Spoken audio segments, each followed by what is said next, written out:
Well, like the title says, I work overnight security at a mall. I won't say exactly where, but it's a large one in the Midwest. Something I can't explain happened to me while I was working one night. Before I can dive into that, though, I have to throw a few things on the table so I can illustrate a bigger picture for you. I've never lived alone before. Moved from my parents to a single bedroom with my high school girlfriend at 20. I'm 26 now, and I've been on my own for a year now. I've gained a taste for solitude and some other tokens of adult life, like nesting, for instance. The geometry and symmetry of my living room, how many inches sit between the orange area rug and each wall, the diagonal angle of my olive green sofa, my glass coffee table shaped more like an artist's palette than a surface to place the TV remote on. I love the mid-century aesthetic, that 1960s American dream gripped by fear of imminent nuclear holocaust vibe. Which is why last week, while patrolling the second floor, I walked past this home goods store. I passed this store a few times a night, 12 a.m., and then 2 a.m., and again at 4 a.m. Anyway, I saw this pair of table lamps, yellow, glass, even the shade, all sunshine and bubbly optimism. I have a nice floor lamp, the kind that hangs over the couch like a bug's antenna, but a room should have at least 3 light sources. The right ones can make everything else look different, change the entire character of the room. For the 15 seconds I stood at that display window, I imagined how they'd look ascending the caramel stain of my acacia wood side tables, decided they'd look good, and then resumed patrol. They drifted near the edge of my mind for the rest of the night, flickering on and off in the dark. I almost considered picking them up after the shift when the mall opens. Then I recalled the number printed on the price tag tucked under the base of one, deferred price. The lamps don't have anything to do with what happened. Well, at least not in the way you're probably imagining. When I recall how things worked out, I always circle back to the lamps. The first chartable, observable thing I did that wasn't part of my job description. My job runs on a loop. Sunday nights are early nights. You'll hear the metal clatter of the gates around 6:55, and I have to spend the next 20 minutes asking people to leave the food court too loudly and waving the air behind old people who only come to the mall to walk circles in the AC and call it exercise. From there, it's walking routes, locking doors, checking gates, and switching off lights. Usually, I end up walking one or more of the girls from the makeup and body stores to their car after having to stay late for inventory or a new floor set. I always like doing that. For lunch, I always stop by the food court before closing, so I can pick up hot wings and a drink that I'll keep on ice in the security room fridge until break. I always get hot wings because they also have wet napkins, and I can ask whoever is working to throw a few handfuls in the bag for me. You see, I have a problem with germs, bad enough that it became work for everyone around me, like my ex. I won't go into specifics, but I'm better now, and the parts that stuck around, counting, clocking, cataloging, turned out pretty helpful for this job. I was on the second floor in the security room, wiping the orange ring of heat from around my lips after finishing lunch. I crammed several packets into my left pocket after I finish wiping my hands and step out of the office. The first stop on my route is the north exit of the parking garage. I whistle along to Everybody Wants to Rule the World as it plays over the speakers. I love this song. Actually, I'd argue it's one of the greatest songs ever, tooth and nail. I aim my flashlight through the window after giving each door a solid rattle, until 214 sits to the right when I turn around. It's been empty for a few months now. What used to be one of those fast fashion brands that sew together tissue paper and call it a t-shirt was now nothing but a concrete box with exposed ventilation. I push through the employee exit between the shoe and jewelry store and take the stairs back down to head to the south entrance and restart my loop. The mall has 4 main entrances, 2 stories, 2 escalators, and more than 260 stores and restaurants. So you can imagine I spend a lot of time counting, checking off lists, making sure everything is still the same as it was 2 hours ago. When I reach the bottom of the escalator, I tear open a wet napkin, fold and press it onto the handrail. I watch it turn dark and sheen like a black marker as the grimy buildup from thousands of hands wipes clean. I step onto the metal just as my mark of purity comes back around. It takes 34 seconds to complete the circuit. During that time, 43 steps disappear into the metal comb. 43 yesterday, 43 the day before. I never liked those things, the metal teeth. When I was 6, one lace from a new pair of Air Jordans my dad had bought me accidentally got swallowed while stepping off an escalator. The only thing I remember was the sound of the invisible machinery underneath, working with a purpose I didn't understand. It didn't feel hostile while heating my shoe, just cold and indifferent, like a paper shredder. I step off when I reach the top and toss the napkin. I dig through my pocket, tear open another, and wipe down my hands, which I also throw into the garbage. I make my rounds, rattle gates, sweep my light over the window displays, make a mental checklist of what every mannequin wears, glance at the titles and authors printed on the spines packed into the cases behind the glass, but I never linger long enough. Eventually, I stop at the home goods store, and like before, I stare far too long at that pair of yellow table lamps. My mind searches for methods to acquire them, the same way an addict schemes for drugs. A sigh passes through me as I let the urge die. After payday, I breathe. I always say that. I make my way back to the north entrance. My light sweeps over the empty parking garage through the windows. I rattle the gate and spin, but instead of taking the employee stairs, I walk along the storefronts back to the escalators. I adjust my route once I lock all the doors and gates for the night. From there, it's not about locking everything up quickly, but making sure everything is still where it belongs. Most nights, I complete about 5 or 6 laps, maybe more if I'm bored. Tonight, I end up doing more than ever. I can't tell you what compelled me on this particular shift that differed from any other. I execute the same ritual on the escalator going down. The two cross one another in an X shape. One goes up and the other down. I commit to this same loop 10 times. Maybe I was bored. Maybe I wanted time to go by faster and was too restless to stare at the wall of monitors with my feet up all night. It was ride 10 that did it. I step on right as my marker returns. I'm looking down at the comb, watching the stairs fold out of its teeth, counting each under my breath. 41, 42, 43, 44. I stop counting. The escalator doesn't. Recount. 44 again. My brain stumbles. My heels almost hit the top comb, and I feel it nipping at my ankles. I step over, stare down at the teeth. The machinery underneath glows. It's too bright. Brighter than I remember. All at once, I get this feeling like I'm standing under a net of eyes. I shake my head, shake the feeling, and turn. A cold weight plunges through me. Dead elevator. My light slowly dithers over the storefronts, from one window to the next, my hand shaking, the beam shivering. Every single mannequin has reoriented itself and is now staring directly at me. No, not at me, but more like the spot they knew I would arrive at. I break into a cold sweat. My hands fumble. There's a loud crack as my flashlight hits the metal stairs and rolls back. The sound of metal on metal splitting the air over and over, violating the quiet, reverberating off every angle in the dark. My heart claws its way up into my throat, and I clamber after it in a panic as it tumbles against the stairs' current. It loses momentum halfway down, but so do I. The stairs carry me back to the top as my flashlight rolls in place. Every time it falls off one step and onto the one below, the beam switches off, but once the flashlight gains a couple feet of elevation, the beam switches back on, almost like flickering between two realities. I swallow. Craggy fear crumbles into my stomach. Rock slide. At first, I walk down the stairs, but they carry me upwards faster than I can descend.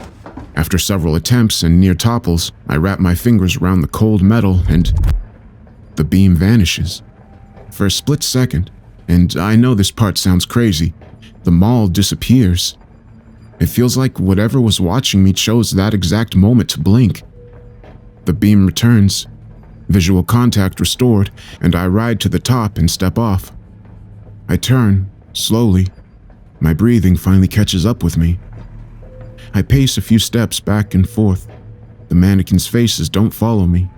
They stay locked onto the top platform of the escalator, waiting. Reserved seating. For me or someone else. The idea alone makes the hair on the back of my neck bristle. because I'm seeing anomalies, and because it's my job, I continue patrolling my route. The beam of my light dithering here and there, my brain suddenly gaslighting itself at every storefront. Was that like that before? The only things out of place are the mannequins around the escalator, I think. At least from what I can see. Corrupted memory. I want to believe someone is messing with me, but I can't put together a story where it makes sense. To move all of them during the time I was on the first floor, you would need access to the mall after hours, the keys to every store facing the escalator, enough time to reposition each individually, and a deep resentment for me that goes beyond something personal. I sweep the beam over the parking lot. Nothing but gray concrete painted with yellow boxes and exposed pipe along the ceiling. I grab the gate and shake it.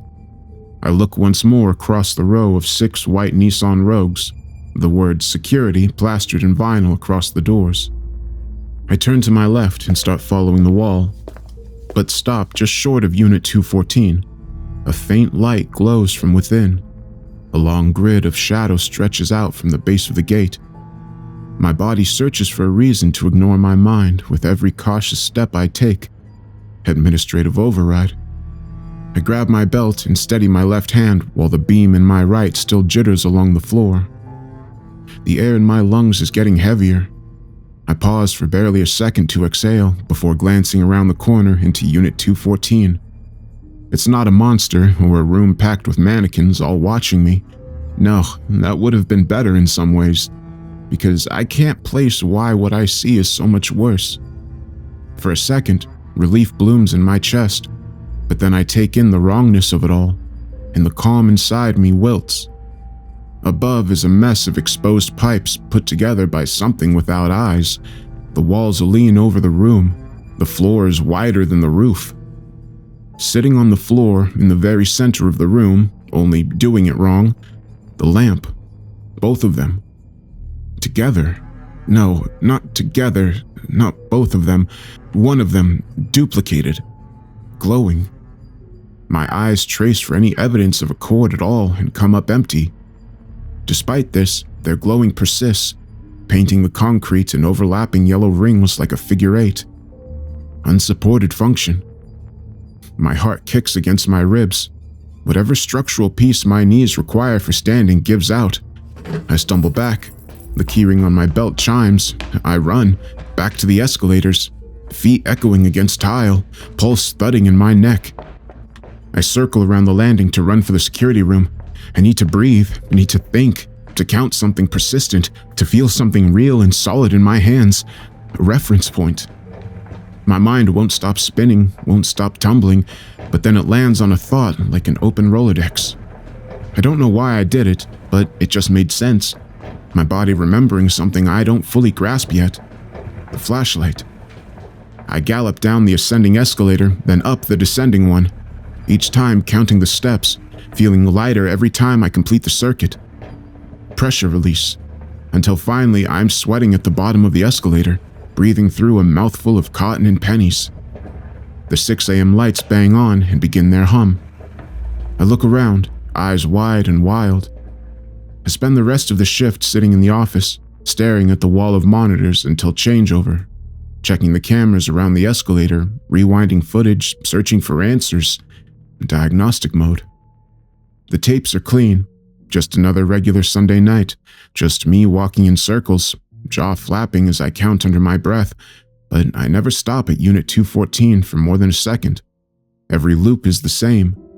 I check doors, rattle gates, sweep my light over clothing racks and shoe walls. I leave work exhausted and confused, go to bed with questions in my mind that Google can't answer. I try various phrases, keywords, escalators, looping, scary mall experience. I learn nothing valuable. I don't know if it's because I'm searching for the wrong thing or the tools to calculate something like that don't exist. So I start with what is concrete. I recount all my actions after lunch, eliminate variables. Pretty soon, a pattern emerges, one so subtle that I almost miss it, but it's there, real, predictable, and scariest of all, reproducible. A system that behaved the same way every time, like a game. I spend the entire Monday, my only day off this week because I have to cover someone else's shift on Tuesday, writing notes. 1. Mark a section of the black handrail. It doesn't matter with what, just as long as it survives the machinery. A strip of white tape will work perfectly. 2. Ride the ascending escalator while counting every step. 3. Walk the upper balcony and ride back down while counting again after marking the section of the rail where you step on. Always step onto the escalator when your mark appears. 4. Repeat steps 2 and 3 until the marker disappears. 5. If the mannequins are all facing the top of the escalator on the 10th circuit, then the loop has begun. 6. Every completed loop adds 1 step to the escalators. Observation and acknowledgement of this helps sustain the loop. 7. Do not allow any part of your body to touch the comb. I don't know why yet. 8. The mall will begin changing after the first additional step. 9. Very important. Always count. If you stop counting, don't panic, just start over. 10. Make sure you pick a song you like, cause you're going to be stuck with it. I go into work Tuesday night, my head buzzing. The fear I felt on Sunday is gone now, replaced by a feverish hunger for answers. I shoot a nervous glance from the notebook sitting atop my bag in the passenger seat to the dangling zipper that swings with every motion of the road. A roll of white duct tape, white chalk marker, laser pointer, measuring tape, research tools. The smell of cheap coffee and Chinese takeout slams into me when I open the office door. My boss spins in his chair to face me, clocks the bag I'm shoving into my locker like I'm hiding evidence. The hell you got there? He asks, brows pinching together. Just some clothes. I lie. Going to the gym when I get off. His eyes start at my feet and travel up my frame to my shoulders. Yeah, that's probably a good thing. You look like you'd break in half from the AC kicking on. I'm gonna start pre-shift, I say, shaking my head. Whatever. Just be back by 7. I'm sick of waiting for you so I can leave. I check out a radio and flashlight from the utility room, head to the food court to pick up my usual hot wings and Coke. My boss is already gone when I get back to the security office. I store my lunch in the fridge and clock in. The time clock chimes when I swipe my badge under the red laser. I chase customers out of the mall with far less patience than Sunday night. An overweight guy yells at me when I tell him to keep moving every time he pauses his waddling gait to lean against a wall and breathe hard. The lights finally go off. The mall's soundtrack echoes off empty walls. Fountains continue babbling in the dark. My flashlight glances off padlocked gates as I walk. The ritual ensues. Rattling doors and gates to make sure everything's at home where it should be. My eyes snag for a moment on the yellow lamps in the home goods window as I make my way to the north parking garage exit. I finish locking down everything, check the remaining boxes off in my head when a familiar ice spreads through my body, like cold ink. I'm aware of Unit 214 to my right, but I don't want to look. I breathe. A heavy sigh slips out of me, and I turn to face the empty store. Normal. Just concrete, exposed pipes neatly exploring the ceiling. I feel a twinge of disappointment, which actually scares me more than if the lamps were there again. I take the employee exit stairs to the first floor and circle back to the bottom of the escalator, execute my wet napkin cleaning ritual, then I fish the roll of tape out of my bag, neatly tearing off a 2-inch strip. I breathe, remind myself I can do this, and slap the white tape on the rail when the smudge comes back. It seals like a glove. My eyes watch. My lips count. 30 seconds later, the tape comes back. Perfect. I hitch a ride, counting the steps that disappear into the comb. When I reach the top, I trash the napkin before I circle around the balcony, rinse and repeat, slapping the white duct tape square on the grimy smudge once again. My heart misfires on loop 10. My grip tightens on the flashlight. At step 23, I hear the music skip for a second. Cold dread beads on my forehead. That was it. The blink. At 43, I turn around and step over the comb. Somehow my legs already know not to go near it. My stomach tightens. Wet noose. Once again, every mannequin surrounding the escalators is staring at the space where they remembered I'd be. That hunger returns, almost giddy and childlike. My legs move before my mind does. Then I remember. I fish a wet napkin from my left pocket, tear it open, and scrub my hands. I always fold them before I throw them away. I don't know when it started, just one day I was already doing it. I twist to throw it into the garbage and stop. There's already the used remains of a different one sticking out. I push the lid open with the one in my hand. Several soiled wet napkins fall to the floor. Someone didn't take out the garbage. I make a mental note. I walk toward the north parking garage entrance, slow and cautious, my beam searching, skimming, collecting. I spot the yellow glow off to my left behind a kiosk selling blind box toys. For the first time ever, I don't check the garage doors first. Instead, I turn and face Unit 214. I swallow hard. The wrong scene has returned. Same error message. Walls leaning inward. World's worst HVAC setup. The glass lamp, sitting on the floor the wrong way, casting overlapping halos of yellow. 4 now. They're multiplying. I unshoulder my bag, dig through for the laser pointer. My fingers close around the tiny piece of metal. I pull the bag back onto my shoulders and grab hold of the gate with my left hand. I don't know why. In case my legs decide to give up again, probably. I press the button. The beam slices through the air and lands on the wall behind the lamps. I slowly lower the red dot until it glances off the glass shade. Something moves on the lamp beside it. At first, I thought it was a reflection, but then I moved the laser and it moved too. Identical. Mirrored. Like the room just copied the result without understanding the reason. My stomach folds inward. Collapsed display. I go back to the escalators, circle around the balcony to the descending stairs. I watch the glowing comb at the bottom swallow each step. I kneel, pull the measuring tape from my bag, begin feeding it down until it hooks one step. The number climbs between my fingers. 10 feet, 20, 30. Suddenly, the tape is alive, the steel warbling. The numbers flying through my fingers faster, climbing higher. 50 feet, 60, 70, an icy prickle crawls down my back. 100, 110, 120. The tape runs out. The roll yanks back from my hands so violently I sprawl to the floor.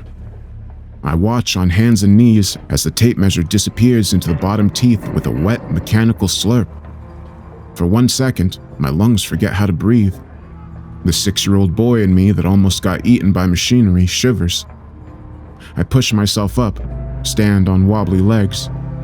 I look around wildly for something else to throw down there. My mind lands on the water bottle in my pack. The plastic crinkles under my grip when I release it onto the steps. It rolls down the steps. When it reaches the bottom teeth, it flattens, disappears. Next thing I know, I'm running down the steps and jumping over the teeth. I dig through my back pocket, unfold the wrinkled receipt I got from buying lunch earlier. I hold it over the combs. The paper flutters at first, then the bottom edges elongate, stretching towards the comb teeth. I let it go, and it vanishes into the metal seam. A terrible excitement balloons in my chest. I start dropping random objects into the glowing jaws. A pen, a palm leaf, a roll of towels from the bathroom, anything I can find that isn't bolted to the ground. I take a chalkboard display from outside a coffee stand and toss it onto the steps. It stretches into taffy before something yanks it below. I throw a table and a chair from the food court at it, which curl into dead spiders before slipping under the metal. Eventually, the novelty wears off. Something unfamiliar replaces the fun. A slow, creeping anxiety all over my body. Hairline crack. Where's all this stuff going? The machinery beneath sounds busier now, like it's got more energy after I fed it. I look back upstairs. What happens if I do the loop again? Another 10 maybe. I do just that. I wish I'd stopped right there, just packed up and gone home, but I didn't, because only one question rings in my head. Not why does the comb eat stuff, or why are the lamps I want to buy in 214? How deep does this go? On loop 15, I hear something below me. My first thought is someone broke inside, But then I realize the sound is following my footsteps, mimicking me. It stops when I do, walks when I do, and I swear I think I can even hear someone counting. The garbage can lids now bulge, soiled wet napkins littering the floor. The music has a strange texture now that I can't place, like the room sounds submerged, a bad cassette. I stop in front of the sporting goods store on my way back to the descending escalator. My back foot sticks to the ground. I stop, stare through the glass. Each mannequin wears the same white tee, blue shorts, and basketball shoes. I shine my beam past them. The same basketball shoes line the wall, like the store picked a favorite one. Loop 20. I think this is the part where most people would turn back, because this is the first time you see it.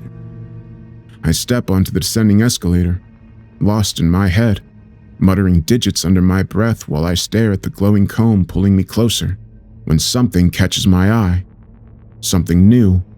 Someone new. 43. I breathe. A voice below me answers. 44. My mouth hangs open. For a moment, I think someone is mocking me. Then, I look up. My heart grips fear and runs with it. Now, because of the escalator's orientation, you only see the back of whoever is ascending the escalator, and it's a brief window. And that's how I spot the familiar security uniform, the back of its head, jaw absently flapping, the small scar behind its ear where the hair doesn't grow, and then it's out of sight. My feet arch wide over the comb, their seams now glowing orange like heat elements. I reach up and touch the raised mark behind my left ear. A cold fist clamped down on my insides. The lamps surfacing, like some targeted social media ad, the wet napkins multiplying, the loop running my rituals without me. I'm being remembered, referenced poorly. A worse realization dawns on me. If I go back up, it will be his turn to look at my back. The hair on my neck bristles. What happens if it spots me? And then an even worse or better idea pops into my head. Camera 14. What if I only have access to the loop's footage while I'm inside the loop? I crouch on the way up, pressing myself against the wall. The urge feels ridiculous, like I'm hiding from a mirror. 30, 31, 32, 33. The voice sounds like mine, only wrong, reconstructed from memory. My heart spikes. The frantic rhythm almost throws off my count, and I stumble onto the second floor, practically diving over the comb. I make a break for the security office. Footsteps echo on the floor below me. There's a loud clattering from the first floor, like whatever rode the escalator down just barreled into a wet floor sign. I reach the door, fumble for my badge. Relief washes over me when I hear the chime. The door clicks shut behind me. I sink into my favorite rolling chair. A breath escapes me. I lean over the controls. Camera 14. This camera makes no sense to me. It's at a junction of the escalators where you can see both up and down, but the bottom of the descending steps and the top of the ascending steps both trail off camera because of the angle. I always thought it was useless until now. I rewind camera 14. My finger hovers above pause, play. A horizontal static hiss splits the screen. After a few minutes, I hit play and wait. The screen glitches, skips frames. Me ducking, my back pressed against the metal, ascending. Then it appears. My heart skips timing. It looks like me, but assembled wrongly. The first draft. Its face and eyes, they're too tall. Its elbows hang below the waist. The security shirt looks tight around the shoulders because it's supposed to fit me, not it. I rewind again. The video glitches again, skips a frame. The double appears on the escalator from nowhere, and then it finally clicks. I rewind again, but this time farther back. My stomach drops a step too late. I see myself ascending into loop 20, the double me behind me already descending. Updated notes. 1. Always count out loud. If you miscount, start over, and pray nothing noticed. 2. Mark the handrail with something that will survive the machinery. Always bored here. 3. 1 step gets added per loop. Always acknowledge it. The loop needs to know you noticed. 4. Don't touch the comb. Don't feed it. Yeah, I know, I did already. 5. On the 11th loop, all the mannequins around the escalator will reorient. The loop has pulled you in. 6. Stores simplify as loops compound, only selling 1 item. This is normal. Memory compression? 7. Objects you interact with gain significance within the loop. This effect compounds exponentially. The mall remembers everything you do, but not why. 8. You will hear the double before you see it. It was already there. 9. The loop's geometry will prevent you and the double from meeting. Do not interfere with this. I don't know what would happen, and I don't want to. 10. The cameras within the loop only show the loop's reality, not the outside world. 11. Stick to a routine. Acting unpredictably makes the loop chaotic.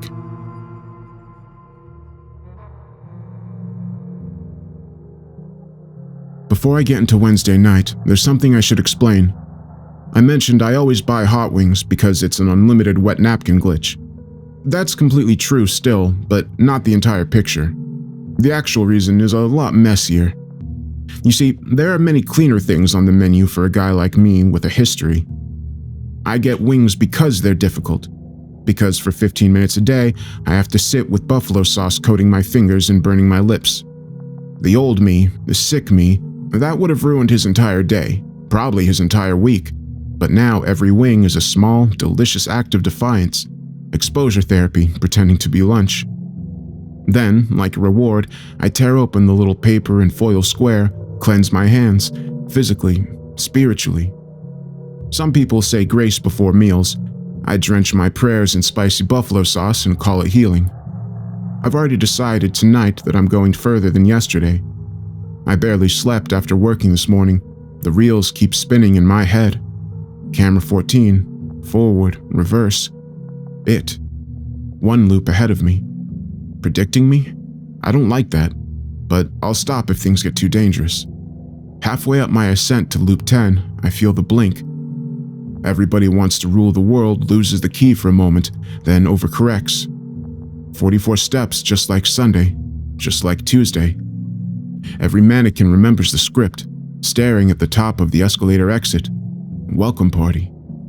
The garbage is already full, wet napkins spilling from the push lid onto the floor. A single napkin on top of the bin's plastic dome, neatly folded in the beam of my flashlight. My stomach squeezes tight. Cold vice. It's folded the same way I fold them before wiping the escalator's handrail. I hear something clatter near exit 14's parking garage. I beeline straight for Unit 214, already regretting the decision. A wall of bright yellow emanates through the gate's metal slats, stretching across the floor like a web of shadows. I switch off my flashlight, stick it on my belt, curl my fingers around the metal and stare. The glitch persists, only worse now. 8 lamps now.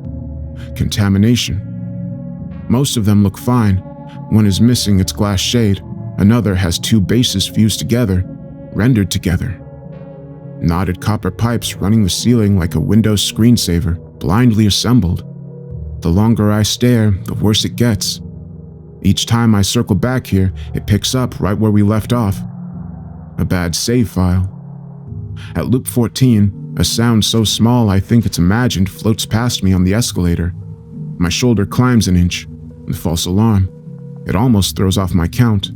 When I reach the bottom floor, I kneel, pull a white chalk marker from my bag, draw a slash through the 4 lines I already drew. The twin dolphin fountain babbles to my right, soft and persistent. I stand, glance toward the food court.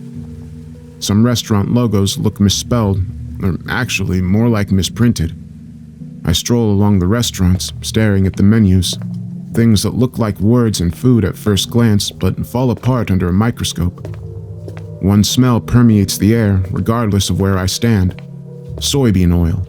It almost makes sense when I remember half the stores in the food court are Chinese takeout. After convincing myself I've seen all I need to, I head back for the escalators. I got too excited, I guess, because my hip collides with one chair. I stumble. The chair drags across the floor. I'm not sure why I did this, but instead of pushing the chair back into the table with the rest, I pulled it away farther, left it like that. Maybe it's because the old me would have put it back. The old him would have wanted it neat, where it belongs. But I'm not him anymore. A breath leaks out of me. I duck, pressing myself against the wall. I'm more mentally prepared this time when I hear it muttering past me. I peek over the handrail and spot the back of my head riding down the escalator. It doesn't make it easier to swallow. I step over the comb. Music plays over the overhead speakers, only slower, echoing a fraction of a second too late. I circle the balcony and ride back down, each loop marking another slash at the bottom of the descending escalator, each loop confirming the compounding steps. On loop 25, some of the instruments in the song drop out, like the musicians stopped playing, or worse, whatever's playing the song forgot the parts. My skin prickles, missing texture. Stores now only sell one item each. Mannequins are incomplete, only shoes, only t-shirts, each one rocking the worst selection possible. Inside the jewelry store, the same 1.8 carat princess cut engagement ring copy and pasted endlessly in mirrored display cases. The window banner advertising diamond rings and financing for people with bad credit, spelled haphazardly with some letters replaced by numbers. Counterfeit language. Something keeps pressing Control, Copy, Paste on each storefront. The mall is becoming lazy. No longer any variation or branding. The very concept of inventory losing priority with each iteration. Every store slowly converging on one answer. Loop 30. A cold fear seeps through me like a finger of death. Ice blooming wherever it touches. The mannequins have turned into human parodies, approximations of human anatomy. 4 legs attached at the waist, headless, one too many torsos stacked together, limbs clipping through the walls and display glass like a failed render. My beam trembles over them, waiting for the rest of them to buffer. Loop 35. Everything keeps getting worse at being what it's supposed to be. Wet napkins I don't remember using cover the floor. They're no longer just wrinkled and soiled. Sometimes they're folded, pristine. I find them stuffed into planters, packed into garbage cans, wedged beneath kiosks. Sometimes they're just lying on the floor, overlapping one another like a glitched Windows error box you drag across the screen until your PC crashes. My throat tightens. By loop 40, I realize the double sounds different. The voice is lower now, more distorted, lagging, stumbling over its count repeatedly. It's getting worse at mimicking me.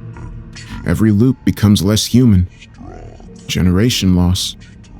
The footsteps echoing on the opposite floor stagger and trip. I hear something crash, and then find a kiosk of blind box toys trashed on the next floor. Loop 45. I hear a crash coming from the north exit. I head towards the sound to investigate, the sound of a fracture crawling through glass. Loud ticking, cracking. Unit 214 lit like a Christmas tree. It takes my eyes a second to adjust to the mass grave of yellow lamps, some lit and some flickering, others crushed under the weight of hundreds more. Like the mannequins, the lamps also have ugly misprints. Something buried shatters, several lamps shift and tumble down the pile. An idea surfaces. I pull the bag from my shoulders and once again retrieve the laser pointer. I aim it through the metal slats, press the button.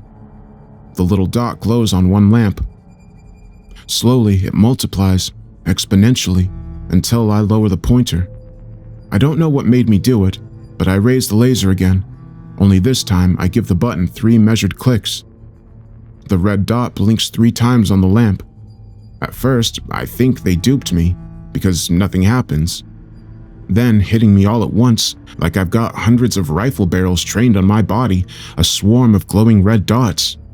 They light me up, once, twice, 3 times.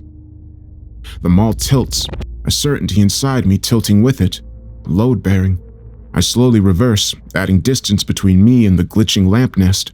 A pained grunt escapes me as my back collides with something big and solid.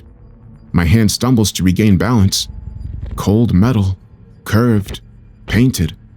I twist. My stomach does too. Another impossibility joins the pile. Sticking out of the parking garage doors is the hood of one of the security vehicles. Not crushed, placed. Not crushed, placed. Nothing broken or forced, just a car loaded halfway through the wall. I drag the beam across the hood and into the garage. It's all copied and pasted for as far as I can see. The security vehicles are reproducing in low fidelity. One with a concrete pillar growing straight through its roof. Some intersect as if assembled at the factory wrong. Some missing details completely. Wheels that are all tire and no aluminum. Missing headlights, all hood, no cab. Security repeatedly pressed across the doors like a stamp losing ink. My pulse stutters. I leave because I'm tired of everything I look at multiplying. It's like when you're driving to work and you see a billboard for a jewelry store with a 1.8 carat princess cut and pain point marketing slapped all over it. And then you get to work and put your feet up to scroll before you have to clock in, and there it is. You never searched it or said it out loud. You just thought about it for 1 second at 80 miles an hour, and something was already listening. The flashlight's beam pulls me along the wall as I look from window to window. I stop in front of the bookstore. The same book fills every display. The Shining, Stephen King, with odd capitalization and missing letters. Even the covers are botched. The Overlook Hotel and Howling Snowstorm look more like a jousting match with spectators by a lake than a secluded mountain resort. On the way back down, I see the double again, hunched over and breathing hard between counts. Its left ear looks like it melted down the side of its head a couple inches, then cooled again. He looks exhausted. A pang of guilt flashes inside me. I look down, try to stare at my feet until I can see the orange glow and moving parts of whatever machine lies beneath the comb. I give it a wide berth. I don't make it off the metal when my foot dives mid-step, my hand frozen inside my bag, fingers white around the marker. My slashes on the floor have doubled. No, badly reprinted. 45 before I went up, 90 now. I don't recognize the hand that wrote them, jagged and clumsy. Not mine. I'll have to rely on my own internal framework. I catch the smell of soybean oil coming from the direction of the food court. My feet follow it there, passing row after row of chairs and tables. I stare up at one menu. Every item has become chicken teriyaki with bad spelling and in all capitals, and shown with an image that looks like a suggestion of white rice and chicken teriyaki in a styrofoam takeout box. But that's not the worst part. When I look closer at the flat screen, I realize there's no glow behind the fake words and food. The logo is barely visible in one corner. They're not even real flat screens, just cheap approximations of what fast food menus look like. I turn to leave and stop. The chair I pulled away from the table, there's another one next to it, like it was lonely. So someone placed another. I swallow guilt, because all I can think of is this bad memory of my ex. Not because of her, she was perfect. I remember hearing the words communal dining from the hostess and feeling tiny bugs crawling under my skin, pulling my chair to one side of the table and her following me with hers until we were staring across the flames at the other couple and hostess sat with us. I just want my clean space. They did the onion volcano, made the flames touch the metal hood over our heads. Everyone was smiling and laughing. Everyone but me. I remember looking at the raw chicken touching the grill, which was also touching the shrimp, which was also touching the vegetables, and feeling my tongue swell and my breathing pick up. And by the end, I'd convinced her, the other couple, and the cook that we needed to shut down the entire restaurant immediately, because only I can take dinner with my girlfriend and turn it into a cross-contamination event. She apologized to me 3 times that night on the drive home, in tears, in the kitchen with her arms around my neck, in bed before she kissed the side of my head. Like she was the one who messed up. Heat rises in my face, behind my eyes. The scene blurs into prisms. Why are you doing this? To nobody, to the mall, to me, to her, maybe, to the version of myself that was running loops long before I stepped on an escalator. Something meaner replaces the heat under my skin, a hotter, smoldering substrate of self-loathing. The old me, the weak me, shows his ugly face. I clench my teeth, tighten my fists. I plant my shoes on the edge of the chair and kick as hard as I can. The sound echoes through the mall, the chair dragging against the floor, colliding with the table and toppling more. Then everything is still. I listen to the sound of my own heavy breathing, the slow, melting version of everyone wants to rule the world that's occupying the air. I feel my shoulders rise and fall, my heartbeat losing speed. A long, therapeutic breath slips out of me. Then a chair moves, barely, like someone bumped it with their hip walking past. I watch, waiting, pulse throbbing in my neck. Every table and chair violently pull to one side of the room, not all at once, gradually, like the chairs are recruiting others to lash out as well, until it's spreading across the entire food court like a riot. My legs carry me toward the escalator with frantic energy. Chairs and tables fly in front of me. I duck as the legs whistle over my head. Some smash into the wall and splinter, others get stuck behind the pillars and dividers. The sound is deafening, like it's raining 2x4 planks inside the mall. I reach the end of the food court. Cold sweat slicks my hands and back. My forehead glistens. I turn back and stare, breathing like I just survived a car accident I caused. The last chair tumbles over, slides slowly across the floor until its legs touch the wall, like it's finally found where it belongs. Updated notes. 1. Always count out loud. If you miscount, start over. Pray nothing saw. 2. Always step on at your mark. Always. 3. The loops begin when the mannequins stare. 4. The loop adds one step every cycle. Acknowledge the step. 5. Don't touch the comb. 6. You will hear it before you see it. It was already there. 7. The double copies your behavior. The loop's geometry stops you and the double from ever interacting. 8. Don't look. 9. Objects become important when you interact with them. 10. The cameras only show the loop, not the outside. 11. The mall remembers what you do, not why. 12. Unit 214 contains objects you wanted. 13. Don't give it your info. The glowing light from Unit 214 turns the escalators into a giant black X, folded forever against a backdrop of advancing yellow blight. When I think about it, the escalators, they're less of a loop and more of a figure 8. Every time you go up or down, you also have to circle back around, an infinite detour where real and phony intersect in the middle. My mind keeps running the same folded circuit, how the loop saw me pull out one chair and decided to place another one next to it. That's it. I'm the one who filled in the blanks. Like when a psychic tells you you had a very bad relationship in the past. It's a safe bet, the kind of assumptions you could point at anybody. The trick only works because you do the rest of the math yourself. Cold reading. I wasn't lying when I said I'm better now. At least, I didn't believe I was lying.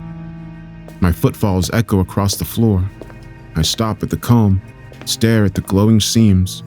Cold static rolls over my neck and shoulders, down to my fingertips. I don't know why I keep going deeper. Probably because it's easier than fighting my way back out. Maybe the loop will eventually forget itself and me along with it. Loop 50.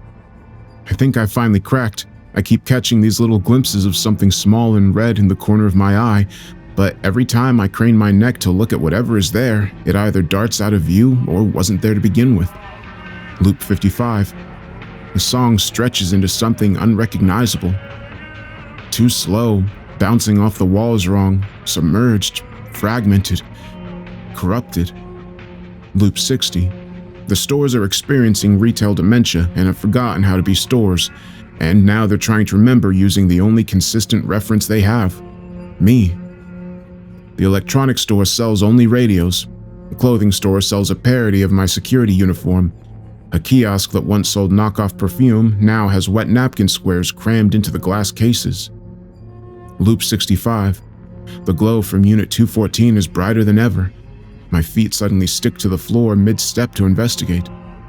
I spot something behind the vent. Just a flash. enough to leave a sharp prickle behind my eyelids. I spot a bench and grab one end, pivoting to the other side of the walkway. I climb up, dig through my bag for the pocket knife, hinge the Phillips out, and start twisting the bottom screws. The first one falls to the floor and taps away. Halfway through the second, the metal flexes out. I didn't have to keep twisting because I could already tell what was inside, but I do anyway. On the final twist, the screw falls, so do the wet napkins. They tumble to my feet, onto the floor. I catch one and feel the texture between my fingers. My skin goes tight. Shrink wrap. It feels waxy, like dryer sheets described over the phone. The mall is just guessing now.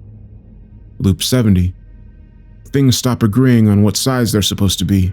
Newer, tinier seating to replace the old, still broken and piled against one wall of the food court.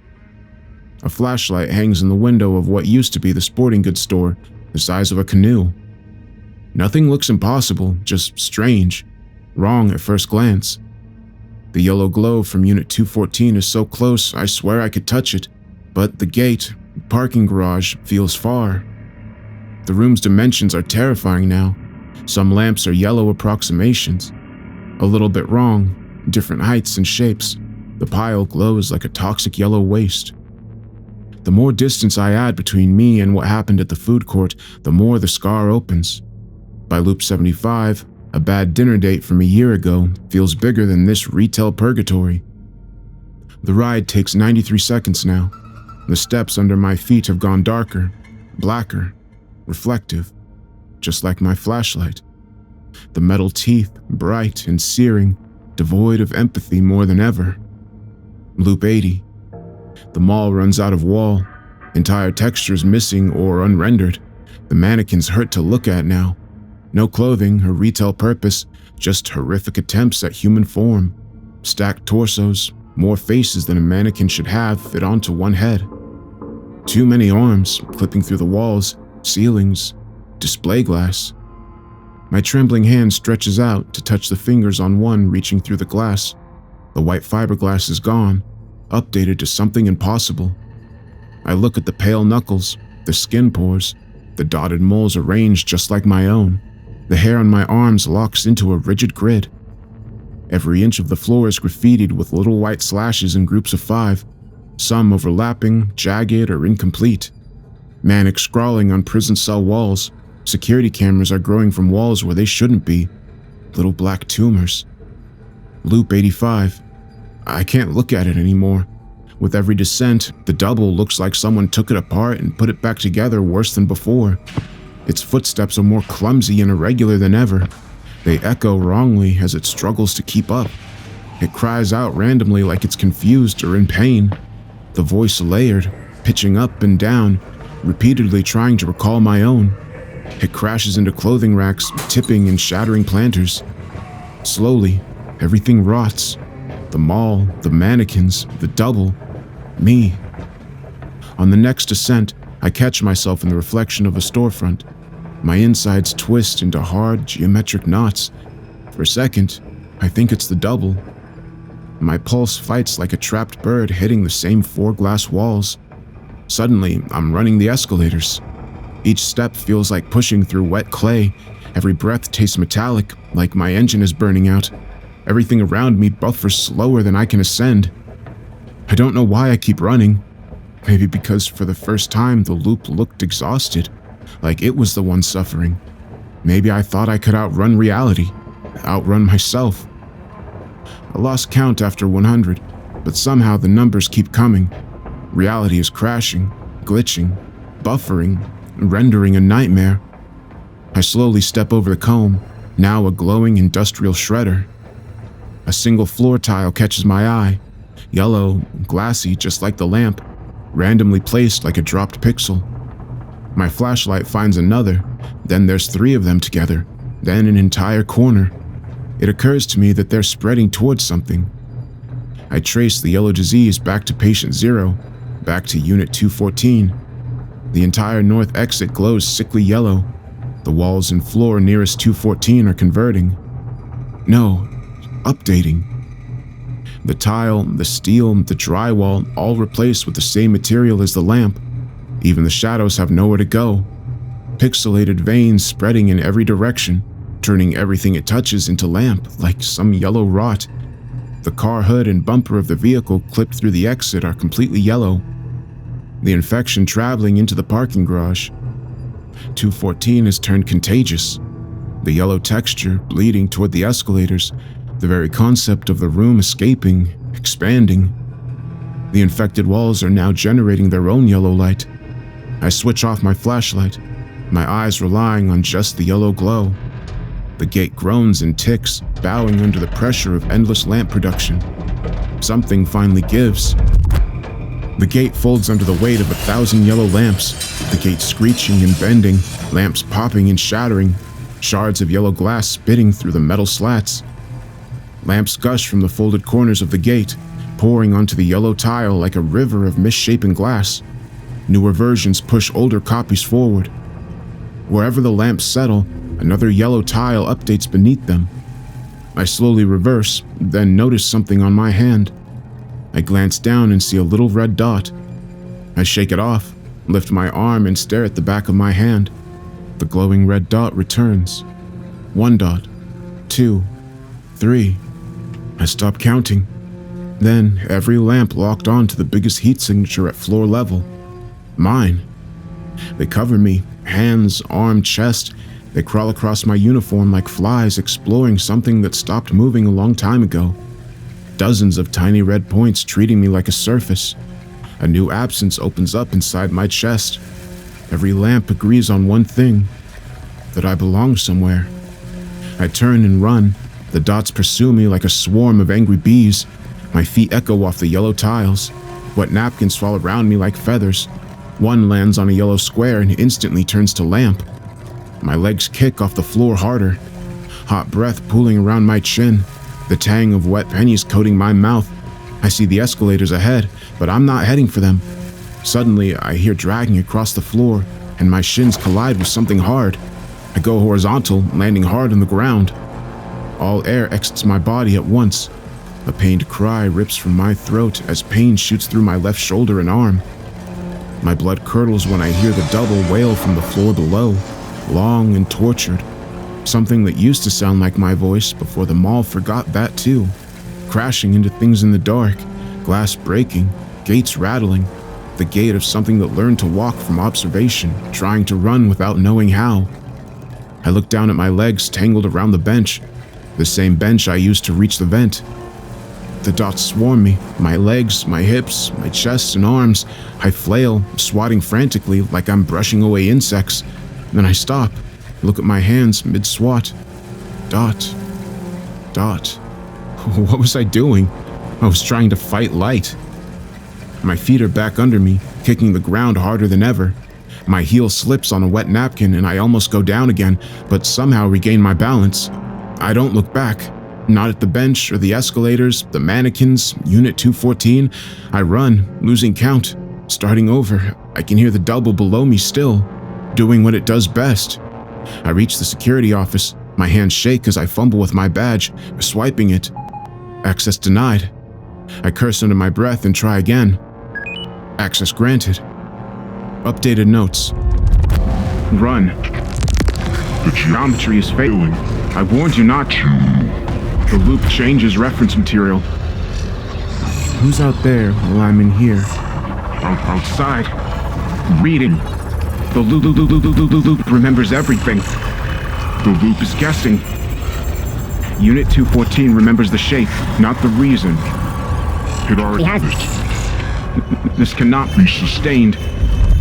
I press myself against the security room door, my chest heaving, the back of my uniform soaked in sweat and clinging. I look down at my hands. They tremble. I keep expecting to see little red dots popping up, but they never do. I case the room. It's just as I remember, completely unaffected by the crashing environment. I cross the room, place my hand on the back of my favorite chair and spin it. The leather feels cold, real. I stand there for a moment, closing my eyes and counting the pulse in my thumb. I sink into my chair. The metal ticks out a sigh when I lean back. My eyes leap from one monitor to the next. taking in small corrupted pieces of the mall one at a time. The double is nowhere to be found. I switch through the bottom floor cameras. Nothing. My eyes linger on the screen for camera 14. I drag the chair closer with my heels and lean over the console. Hit rewind. My fingers hover over pause, play, trembling. Eyes glued to the descending escalators. Something flashes on the screen. I press play. I keep calling it the double, but that was before I saw what 100 loops does to a face. At first, I thought his head was tilted, but then, no. My gut folds into a shape with too many corners. His face, it looked grabbed and dragged. The space between his features stretches and folds, like a flesh accordion. His spine bent like a question mark, elbows hanging below his waist, knuckles scraping the ground. I remember staring at the screen, thinking I'd finally figured out what the loop was hiding. The thing wasn't supposed to see. I thought the face was the problem. No. Slowly, almost cautiously, the double turned its head as we passed one another, but not toward me, toward the camera, straight into the lens, directly into my eyes. And then, it blinks, out of sync, left, right, slowly peeling back open. I stop understanding what I'm seeing. Not the double, the footage, as horrific as it was, the face wasn't the issue. It's that something inside the footage just looked back and blinked.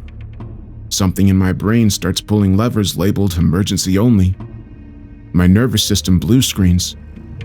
The floor drops out from below me. I lurch to my feet, staggering backward. The chair topples, clattering against the tile. So does something else, just outside the door. I spin, my heart catching on something sharp. The room gains gravity and points all of it toward the office door. I stare, eyes wide and white. A single terrible thought occurs. There's only one security office, and then another, worse. If I'm here, then where's the double? I swallow. My throat clicks. I raise a shaking fist and knock. Nothing. And then I remember the rules. I rotate slowly back toward the monitors, staring past them. Again, I raise a fist. A clumsy, staggered knock answers. Of course it followed me here. Where else would it go? My eyes search the room frantically for answers. I spot a vent cover near the ceiling above the monitors. My body moves before I can think, climbing onto the console and digging through my bag. I pull out the pocket knife, but when I hinge the Phillips, my hands are shaking so badly I drop it into the black seam behind the console. I curse under my breath over and over, eyes darting, heart kicking against my ribcage. My keys. Maybe the end of one is small enough. My fingers feel enormous and clumsy, the keys tiny and far away. I twist tip after tip into the screw's recess. One slips, another, then another, until one finally grabs hold. The double keeps knocking. Even though the screws are short, each twist takes an eternity. The first one finally falls onto the console, clacking onto the ground and rolling away. Relief blooms, small, hopeful, and then... access denied. My body stops waiting for me. I twist the screw frantically. The hands attached to my aching wrist don't feel like mine anymore. The last screw falls. My pulse climbs into my ears like it wants a better view of the terror. I pry open the vent cover with the key in my hand. Wet napkins tumble onto my face and down my front. The vent is packed with them. I start digging. My arms disappear into the vent up to my shoulders, dragging out massive wet bundles covered in dust and grime. They pile at my feet. The door beeps again and again. I keep thinking one of these tries he'll get the angle just right. Finally, I see yellow light filtering through. I hoist myself into the vent, pulling myself forward. Legs dangling and kicking, dust and dirt grab onto my clothes. I hear the lock click and the door's hinge yawning. My heart snags like a sleeve on a door handle. My legs begin kicking harder than ever. My forearms caked in grime, dragging me deeper. The vent floor warbling and flexing under me. I dig through soiled wet napkins until I reach the other side of the vent. There's barely enough room, but I manage to pivot around. My heel drives into the vent cover. It folds on the third kick, No resistance. One more good kick and I hear it fall and clatter on the tile below, sharp and metallic. My feet exit the vent first and are immediately tinged in yellow. I crawl backwards, my legs kicking the air until one foot finds the beam below me. I lower myself and let go. The old me, the weak me, he sees the black under my fingernails, the grime down in front of my uniform, and almost takes the wheel. Almost makes me forget that something has been running my thoughts ahead of me. It pulls me back in. My eyes have to adjust because it's so blinding. The lamp. Yellow, glossy, becoming the new material reality of the mall. Lamps spilling from Unit 214, spreading like a glowing yellow river of magma, replacing everything it touches with the same texture and tone, scaling aggressively. The tile under countless white slashes updating to yellow glass, mannequins rendering into lamp-adjacent structures, walls resolving into yellow lamp surface logic, everything slowly becoming lamp. My eyes follow the beams all converging to the nearest pillar. I crawl on hands and knees toward it, cautious. The world wobbles below me.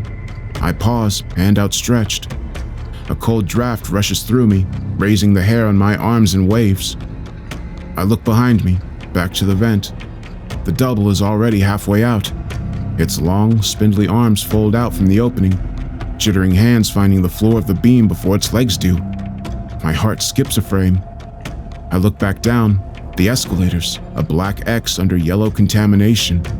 The entire mall tilted wrong, perspective overriding protocol. The beam starts to feel too narrow, like a place where the rules thin out. I look back at the double. The thing in front of me has become something else, a ship of Theseus rendered with wrong parts. It climbs toward me, limbs never fully agreeing with each other, hesitant, almost frightened. Eyes wide and peeled back, mouth flapping, teeth protruding sideways from its gums, lips muttering. The thing kept counting long after I stopped. My limbs move automatically, carrying my body to the other side of the beam. I use the stray wires attached to the beam to pull my legs underneath me. Every time I look back, the double is closer than it should be. I reach the other side of the beam and hug the pillar. I check the double's progress. It slowly threads itself through the diagonal wires. Its eyes never leave me, wide and unblinking. Just when I'm about to scream at it, at the lamp, at me, it stops negotiating the beam, head bobbing, lips trying to form something. The movement is involuntary. Then, an icy fist grabs the loose skin on my back and draws it tight. The voice is unrecognizable, the words assembled wrong, pitch sliding mid-sentence from childlike to something inhuman. Doing this. The silence swells. What? The word dies in my throat. Why are you doing this? It says, finally finding its voice. My voice. Why are you doing this? It echoes. My own words twisted back on me. An accusation. It sounds confused, like the question keeps snagging somewhere inside it. Why are you doing this? It pleads. To it, I'm the double. I'm the one that keeps running the loop, forcing iteration. I hear it in the dead air after talking too long, in the pauses during conversations with my therapist when she's trying to choose the right words, in the silence of the car ride home after ruining dinner. The only question it can ask, with the only words it knows, the only words I gave it. Why are you doing this? Language fails me. Thoughts stop resolving. 3 words loop internally over and over until I finally blurt them out. I don't know! It looks at me, eyes wide, searching mine. There's no anger in them, only fear and confusion. You don't know. A realization. You don't know. A mantra. Me, I don't know. It, you don't know. The boundary between us smearing. 2 echoes fight over who said it first. Feedback loop. the boundary between us smearing. My feet and arms negotiate the pillar, my body pressed against it. My left foot blindly searches for the beam on the other side. I never take my eyes off the double. It keeps twitching forward like a broken spider. I swallow something stuck in my throat, hard, angular. You don't know. The voice fails again, warping in pain, despair. Why are you doing this? Shrinking the space where I only want distance. You don't know why you're doing this. My left foot finds the beam, but the tiny victory slips away when I try to put my weight on it. The room shifts violently. Every organ in my body becomes a victim of gravity. A scream rips out of me. My sweaty fingers catch hold of the ledge. My body dangles uselessly, heartbeat bashing against my ribs, pulse pounding in my skull. I hazard a look over my shoulder. The metal comb glows orange directly below, waves of heat rising off it, slowly pulling lamp after lamp into the bottomless seam. When I look back, the double's eyes are wider than ever, pupils blown out into bottomless black holes, but there's no hunger, not even anger, only fear. Slowly, cautiously, instinctively, it reaches a slender, misshapen hand toward mine. Even if I got off this beam, then what? Run over 100 loops in reverse, fighting the escalators with the double chasing me, all while screaming from the torment of slowly being unmade? And that's only if the lamps don't overtake me, submerging me in glowing yellow geometry until I'm drowning, until I stop moving and become just another lamp. My hand slips, I swing, my stomach plunges 2 stories. I glance over my shoulder again at the bottom teeth, the easy way out. If I take that exit, I don't have to go back to my lifeless apartment, watch the same shows over and over, fall asleep and wake up just to go to the same dead-end job again and again, clocking in, clocking out, driving home, driving back, so I can pay bills and buy lamps for a room she'll never sit in with me again. Because at the end of it all, nothing is worth it if she's not there. I look down one last time at the glowing river of lamps corrupting everything around them. My eyes zero in on one, a perfect reproduction of the original, the same one I'd stopped and stared at, telling myself, next paycheck. Yellow, glassy, all warm sunshine and bubbly optimism. It really is a beautiful lamp. The double's fingers close around mine. I squeeze my eyes shut, peel his fingers away, and fall. Everything goes black.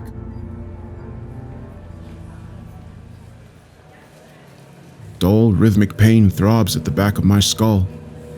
I blink my eyes open. I'm in the mall, the one I remember, normal hours.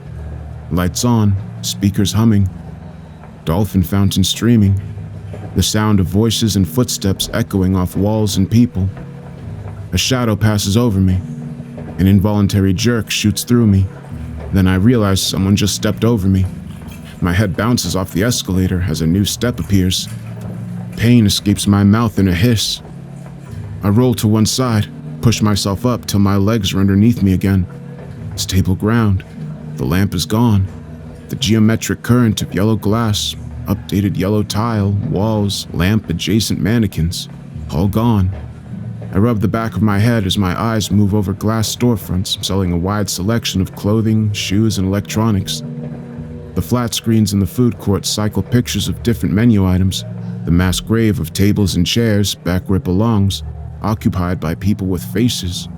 Normal, beautiful faces. I glance at my right hand.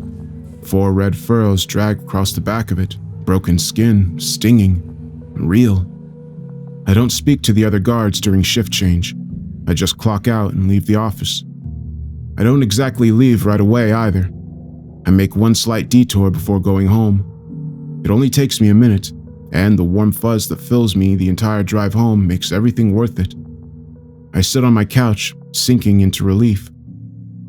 As I finish recording this, I stare at the beautiful geometry and symmetry of my living room, the perfect distance between the yellow area rug and each wall, the diagonal angle of my yellow sofa, the yellow-tinted glass coffee table shaped more like an artist's palette than a surface to place my laptop. I especially love how my new lamp looks, accenting the golden oak stain on my side tables. Their yellow glow makes a perfect figure 8 stretching across the room, just like I knew it would. The room feels warmer now. Everything finally matches. I had to get them. It would have been wrong not to after everything. It was the financing available sticker in the window that did it for me. 4 payments of $53.50, final terms. Every single penny, worth it. I still work at that mall, still work nights. I don't use those escalators anymore though.